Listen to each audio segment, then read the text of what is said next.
Mutton শক্ত হলে খেতে ভালো লাগে না, মটন যত নরম হবে ততই খেতে মজা আসে। আবার অনেকেই মটনের মধ্যে গন্ধ বের হলেও সেটা খেতে চায় না।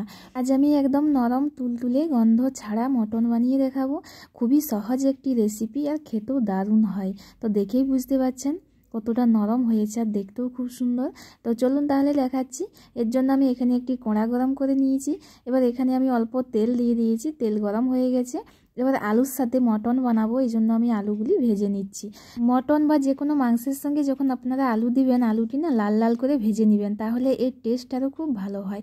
আলুর মধ্যে আমি অল্প হলুদ আর নুন দিয়ে দিয়েছি, কিন্তু হলুদ দিলে না তেলটা পুড়ে যায়, তো আপনারা শুধু নুন দিয়েও ভেজে নিতে পারেন, কিন্তু আমি হালকা হলুদ দিয়ে দিয়েছিলাম। এবার তুলে নিচ্ছি আলুগুলি। এবার ওই তেলের মধ্যে আমি একটি মিডিয়াম সাইজের পেঁয়াজ কেটে রেখেছিলাম, সেটা দিয়ে দিলাম। আমি আজ খুব কম তেলে রান্না করছি, এই জন্য আর তেল দিলাম না। এখানে দিয়ে দিচ্ছি গোটা গরম মশলা। এখানে আছে দারচিনি, একটা ছোটো এলাচ আর দুটো লবঙ্গ। এবার পেঁয়াজগুলি ভেজে নিচ্ছি। পেঁয়াজগুলি হালকা ভাজা হয়ে গেছে। এখানে দেখুন মটন নিয়ে নিয়েছি। এই মটনটা কিন্তু চর্বিযুক্ত, এর মধ্যে চর্বি আছে। এই মটনগুলি এবার পেঁয়াজের মধ্যে দিয়ে দিচ্ছি। দিয়ে পেঁয়াজের সঙ্গে না মটনটি ভেজে নেব ভালোভাবে।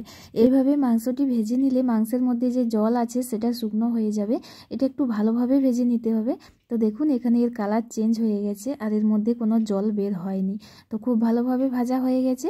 এখন এর মধ্যে দিয়ে দিচ্ছি আদা, রসুন, কাঁচা লঙ্কা আর হাফ পেঁয়াজ পেস্ট করে রেখেছিলাম, সেটা দিয়ে দিলাম। এখানে কিন্তু বেশি পরিমাণ মশলা নেই, খুব কম মশলাই আছে। আর হাফ টমেটো দিয়ে দিলাম, দিয়ে খুব ভালোভাবে মিক্স করে নিচ্ছি। এবার এই মশলাগুলি একটু ভেজে নেব।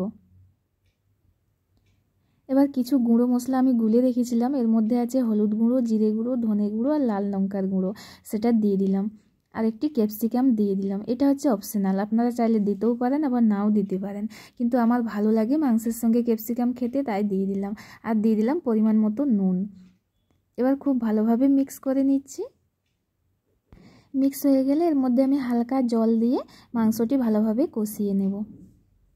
তো এই দেখুন এখানে আমি কষানো শুরু করে দিয়েছি। আজকের এই মটন রান্নাটি খুবই সিম্পল, এর মধ্যে সেরকম কোনো বিশেষ মশলাও দেওয়া হচ্ছে না। যেগুলি সাধারণত ঘরেই থাকে সেই মশলা দিয়েই বানানো হচ্ছে, সচরাচর সবার ঘরেই মশলা পাওয়া যায়। কিন্তু খেতেও এটা দুর্দান্ত, আপনারা একবার এভাবে বানিয়ে দেখতে পারেন। তো এর মধ্যে আমি অল্প চিনি দিয়ে দিচ্ছি, চিনি দিলে এর টেস্টের ব্যালেন্স হয়। অনেকেই বলে চিনি দিলে নাকি রান্না মিষ্টি হয়ে যায়, খেতে ভালো লাগে না, কিন্তু এটা কিন্তু ভুল ধারণা। চিনি দিলে রান্না মিষ্টি হয় না, আপনি যদি ঠিক পরিমাণ মতো দেন না, রান্না একদম মিষ্টি হয় না। মশলা কষানোর সময় আপনি চিনি দিবেন, দেখবেন মশলার কালার চেঞ্জ হয় আর এর টেস্টেরও ব্যালেন্স হয়। আর নিরামিষ রান্নায় তো চিনি লাগেই, তাহলে খেতে ভালো লাগে না। তো আমি এখানে দিয়ে দিলাম গরম জল। আপনারা সবসময় চেষ্টা করবেন গরম জল দেওয়ার, গরম দিলে এই রান্না খুব ভালো হয়। যে কোনো রান্নায়, যে কোনো মাংস বলুন অন্য কিছু রান্না বলুন, গরম জল দিলে না ভালো হয়। এবার এটাকে ফুটিয়ে নেব। এবার এখানে আমি অল্প বাটিতে জল নিয়ে নিয়েছি, দেখুন। এবার এর মধ্যে দিয়ে দিচ্ছি হিং। হিং আমি এমনিতেও মাংসের মধ্যে দিয়ে দিতে পারতাম, কিন্তু হিং অনেক সময় ঢেলা ঢেলা টাইপের হয়ে যায়, এই জন্য জলে আগে গুলে নিচ্ছি, এরপর এই মাংসের মধ্যে দিয়ে দিচ্ছি। এখানে আমি এই ডিবার মধ্যে যতটা হিং ছিল তার হাফ দিয়ে দিয়েছি, দিয়ে মাংসের মধ্যে দিয়ে দিলাম। এই হিং দিলে মাংসের যে গন্ধ, মটনের যে গন্ধ, সেটা থাকে না। আর আগে যেহেতু মাংসটি ভেজে নিয়েছিলাম, ভেজে নিলেও গন্ধ অনেকটা কম হয়ে যায়। এবার দেখুন এখানে ফুটতে শুরু করেছে, অনেকটা জল কম হয়ে গেছে দেখুন। তো আপনারা যে যেরকম ঝোল রাখবেন সেভাবে জল দিবেন। এবার আমি গ্যাস বন্ধ করে দিচ্ছি। এবার এই মটন আমি কুকারের মধ্যে দিয়ে দেবো। তো এই দেখুন কুকারের মধ্যে দিয়ে দিচ্ছি। এখনও কিন্তু আলুগুলি দিইনি, আলু ভাজা এখনও আছে। তো এবার দিয়ে দেবো, দেখুন মাংস পুরোটা দিয়ে দিয়েছি। এবার ভেজে রাখা আলুগুলি দিয়ে দিচ্ছি, দিয়ে এটা ঢাকা দিয়ে দিচ্ছি।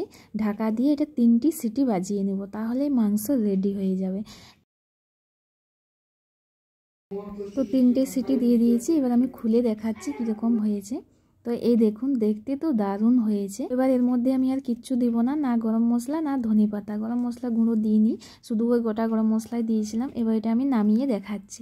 তো দেখুন এই পাত্রের মধ্যে আমি নামিয়ে নিয়েছি। তো দেখুন কতটা সুন্দর লাগছে, একদম লাল লাল পাতলা ঝোল মটনের, দেখেই তো খেতে ইচ্ছা করছে। এরকম মটন আর যদি গরম ভাত হয় জাস্ট জমে যাবে। তো আপনারা দেখলেন এটা আমি কত সহজভাবে বানিয়ে নিলাম, আর সেরকম বিশেষ কিছু মশলাও লাগেনি। এর মধ্যে গোটা রসুন দিয়েও মটনটি বানিয়ে নিতে পারেন, সেটাও খেতে ভালো হয়, কিন্তু আমার মেয়েরা খায় না বলে আমি দিইনি, আমার তো খুবই ভালো লাগে। তো আপনাদেরকে আমি এবার দেখাচ্ছি মাংসটি কতটি সফট হয়েছে। আমি হাত দিয়েই দেখাবো, চামচ দিয়ে দেখাবো না, তাহলে আপনারা বুঝতে পারবেন না। অনেকটাই সফট আর প্রতিটি মাংসের মধ্যেই চর্বি আছে। এই দেখুন কতটা সফট, একদম হাতে দিলে ছেড়ে যাচ্ছে। এই দেখুন এরকম সফট মাংস খেতে কার না ভালো লাগে। এই মটনের মধ্যে কোনো গন্ধ নেই, এই গন্ধের জন্য অনেকেই মটন খেতে চায় না। তো আপনারা কোনো ছুটির দিনে, রবিবার বা কোনো ছুটির দিনে যেদিন বাড়িতে সবাই থাকবে, তো এভাবে বানিয়ে সবাইকে খাওয়াতে পারেন। এটা ভাত, রুটি, পরোটা সবের সঙ্গেই ভালো লাগে। কম মশলাযুক্ত খাবার খান, এভাবে মটন বানিয়ে নিতে পারেন। সবসময় সবাই কিন্তু মশলাযুক্ত গ্রেভি খেতেও পছন্দ করেন না, আর যদি তেল কম খান তারও কম তেল দিতে পারেন, তাতেও কোনো সমস্যা নেই। এভাবে বানিয়ে নিলে তাও খেতে এটা ভালো হয়। তাহলে যদি ভালো লাগে আমার চ্যানেলকে সাবস্ক্রাইব করে দেবেন, আর লাইক, শেয়ার, কমেন্ট করতে ভুলবেন না।